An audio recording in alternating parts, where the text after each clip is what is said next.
Hey guys, welcome back to Supposedly Fun. I am Greg here today to do a bit of a reading check-in. I was in a bit of a slump earlier in the week and in the first part of September, but I managed to get some reading done over the weekend. I was kind of laid up. I had a minor medical procedure, so I had to basically lie around all weekend, which was great for reading. So I thought I would talk to you about what I read, where I'm at, and where I'm going next. Just to catch up on that. So I had been reading Christodora by Tim Murphy. I'm sorry, there is a lot of glare. So I'll try to hold it so you can see it. This is a really good book. I was really enjoying it. I would like to finish it, but I finally figured out why I was dragging my way through this book. And it basically comes down to, I always say, we always bring our own emotional baggage into a book, and I'm doing that with this book. Even though I'm really enjoying it, it's kind of triggering things that are kind of under the surface and concerns in personal life right now. So basically, in the premise of this book is that it tells the story of a bunch of different people moving back and forth in time from roughly 1981 to the present and a little bit into the future, I think, later on in the book. So two of these people, Mildred and Jared, end up adopting a boy, I believe when he's roughly 5 or 6 years old. And when he's 12, they tell him about his birth mother and where he came from. And once he knows, and this is not a spoiler, his mother had died of AIDS. You know that in the beginning of the book. But once he knows the story of his birth mother, he steadily starts detaching from these people who had taken him in and kind of spirals out of control. And so I am a foster father, and it's a little real. My situation is not exactly this. I can't really talk about my foster son situation, and that's not fine. It's not necessary. Thankfully, it doesn't involve drugs, but we really do struggle with the idea of permanence and attachment and forming a family. And it's something that is really hard and difficult when you get an older kid who and this kid doesn't know his birth family, but when they find out about it, they have a hard time reconciling who they are, where they are now, and it's a little too real for me. So that's why I'm dragging through this book, even though I've been really liking it so far. So I kind of put it to the side for the weekend. I'm about halfway through, but I was just going so slowly through it. And it started to get a little too real, so I don't know if I'm going to finish this. I don't have to return it until October. I want to keep trying, but it's a little too close to home in that storyline. So I've kind of put that one to the side for now. Will we get back to it? I don't know. I did manage to finish another library book. They called Us Enemy by George Takei. Again, I'm going to try to avoid the glare. This is a graphic memoir about George Takei's childhood, where he was taken to a Japanese internment camp during World War II. It's where he spent some of his formative years. And it's really interesting because, as far as I'm aware, there are not a whole lot of in-depth reporting on these kind of stories and people who were there. This is a particularly interesting one because since he was a child, he's reconciling it all over again as an adult. Because to him, the things that happened when he was a kid are almost normal.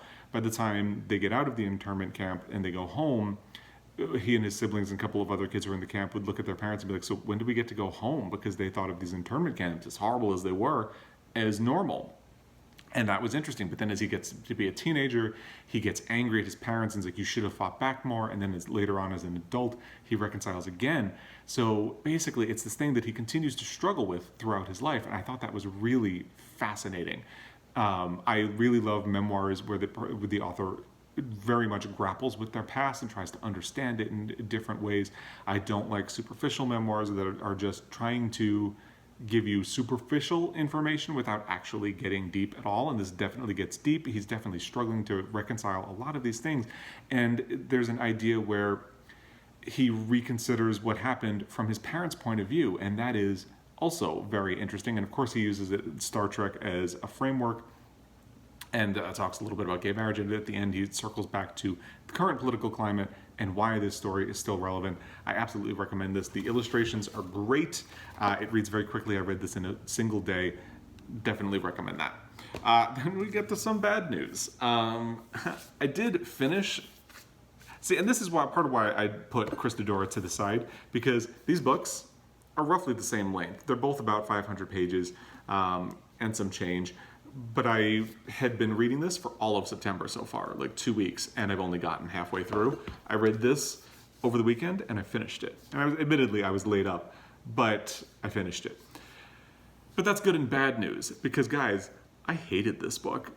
I really did. At a certain point, you know that how sometimes you say that you would hate watch something, so you just keep watching something because it's irritating you. That was me with this book at a certain point. Basically, it does not have to be this long. There's an entire subplot that becomes a MacGuffin that, you know, you think you're getting to the end and the answer, but then there's a twist and you get back to the real ending, and it's just, that whole diversion is like 100 pages of this. And it's really obvious where it's going, I think. So basically, I think this book is a mess of murder mystery cliches. The characters are really cardboard, not very likable. Now, Soren Sveistrup is a Danish author. He wrote the TV show The Killing, which was adapted here in the US, which is his big claim to fame. This is, I believe, his first novel. He may have written one of the novels for The Killing. I don't know. I never watched that show. And I know Danish murder mystery writers are kind of a thing right now. There's Joe Nesbo, who writes the Harry Hole books. And by the way, Harry Hole will never not be a funny name to me. And I get that it's a thing, and I get that Danish thrillers can be very impersonal, but I don't think this is... Impersonal can be fine. I just think the characters are really shallow, not deep at all. They don't really make sense. And I think the treatment of the female detective is really awful. First of all, we are introduced to her as she's having sex, and in this really dominant way that doesn't make sense for her character, but it's like, you know, you stop and you think, why are we being introduced to her in this way? And I think it's because Soren is trying to say, well, she's no nonsense at work, but she's really, you know, she's got it going on. It's like, why do we need to know if she's got it going on? If she's a good detective, that's literally all we need to know. So that's kind of gross. And then she's working with a male detective who's got a whole backstory that gets teased out throughout the whole book, except it's only half teased out. There's no resolution on one of the elements of his backstory. And I could tell from the beginning, I was like, I'm willing to bet the female detective is going to get compromised in a way that's going to make her a worse detective than the man, and he's going to be the one who saves the day. And sure enough, as the plot progresses, she starts making some decisions that she sides with the police, because of course all the people in a position of authority in this book are manipulative and power hungry and just want to have an answer even if it's not the right answer, and she starts siding with them.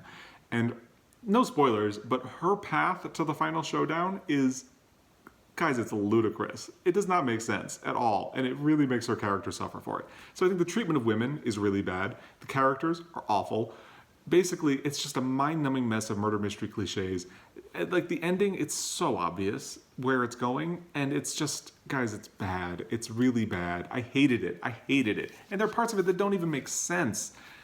So I got this from Book of the Month Club, and I am not going to keep this book. I am going to try to unload this at my used bookstore as soon as I can, because I am not keeping this crap on my shelf. I could use this space for something else. It's that bad. Under ordinary circumstances, if I wasn't desperate for something to read to distract myself, I probably would not have finished this. But yeah, it's that bad.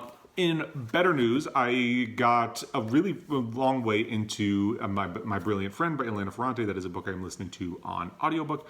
I only have about an hour, maybe a little more, left, and I hope to finish that because my library apocalypse is starting to hit, and it started with the audiobooks. I have The Rules of Civility and On Earth We're Briefly Gorgeous on audiobook waiting for me. I think I'm going to do On Earth We're Briefly Gorgeous first. I think it might be the shorter of the two. I'm not sure. But that's where I'm going to go next. In terms of books, I finally got another graphic memoir. I'm going to talk about this more when I get to a book haul, but I'm going to try to read this coming up because it's a graphic memoir. It's Genderqueer by Maya Kobabe, and I'm really looking forward to reading this. I'm going to try to fit it in. I have to check in with Doris Sander because she and I had talked about reading Light in August in September, and I have to check in with her because we said we're going to get to it about this week. So these are probably going to be my next print books. On Earth We're Briefly Gorgeous is probably going to be my next audiobook once I finish My Brilliant Friend by Elena Ferrante, which I've been enjoying. I think it's a little maybe it's the audio. I think it's a little slow. I like all of the observations in it. I'll talk more about it when I actually do finish. But I've been enjoying it, but I think there's also a reason I haven't been tearing through that one. So I'll get my thoughts ready on that one by the time I finish it and talk to you more about it then. So this is what I read over the weekend and some things I decided maybe not to read. I don't know. I would love to hear what you have been reading, what you're up to in the book world, and if you've read any of these, if you like them, if you hate them, let me know. Drop a comment down below. And thank you for your time watching this video. As always, I really appreciate it. And I'll be back again. Until then, happy reading.